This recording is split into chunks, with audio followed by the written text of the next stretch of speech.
बुधवार 24 नवंबर 1971 को Daniel Cooper के रूप में पहचाने जाने वाले एक व्यक्ति ने पोर्टलैंड ओरेगन से सिएटल वाशिंगटन के लिए फ्लाइट 305 पर नॉर्थवेस्ट एयरलाइंस पर $20 का एक तरफा टिकट खरीदा।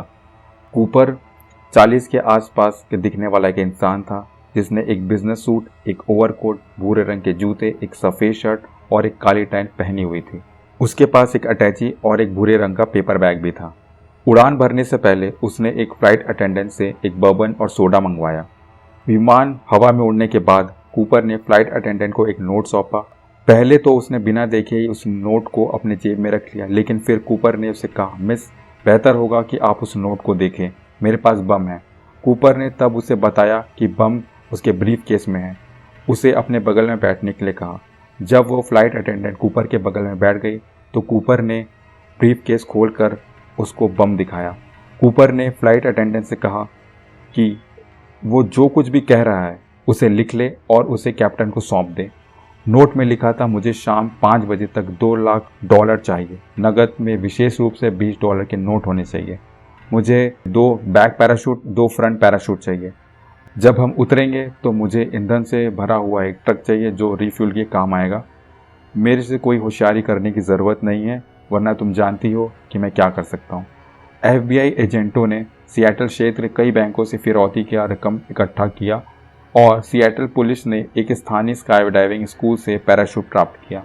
जब कूपर ने दावा किया कि उसकी मांगें मान ली गई है तो उसने सभी यात्रियों और चालक दल के कुछ सदस्यों को हवाई जहाज से बाहर निकलने की अनुमति दे दी। कूपर ने शेष चालक दल को विमान में ईंधन भरने और 10,000 फीट से नीचे रहने के दौरान मैक्सिको सिटी जाने के लिए कहा। उड़ान के दौरान कूपर ने डार्क सनग्लासेस की एक जोड़ी पहन ली ताकि उसकी एक ऑफिशियल स्केच बन सके और मामले में जांच करने वाले किसी भी व्यक्ति के लिए प्रसिद्ध हो जाएगा।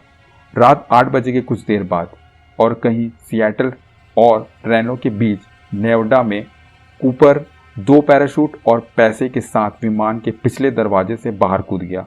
फिर वह कभी नहीं दिखा। 15 महीने बाद एक और भी नाटकीय खोज की गई। 10 फरवरी 1980 को एक परिवार कोलंबिया नदी के तट पर कूपर के अनुमानित कूद बिंदु से 20 मील दक्षिण पश्चिम में बारबेक्यू तैयार कर रहा था। उन्होंने एक आग का गड्ढा खोदने का योजना बनाई, लेकिन कुछ और ही खोदा।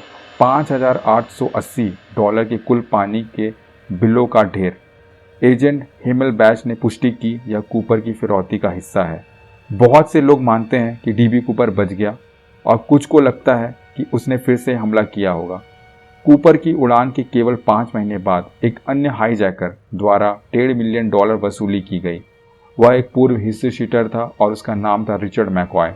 उसे हवाई डकैती के लिए 45 साल की सजा सुनाई गई थी, लेकिन वह बच निकला और FBI के साथ एक बंदूक की लड़ाई में मारा गया।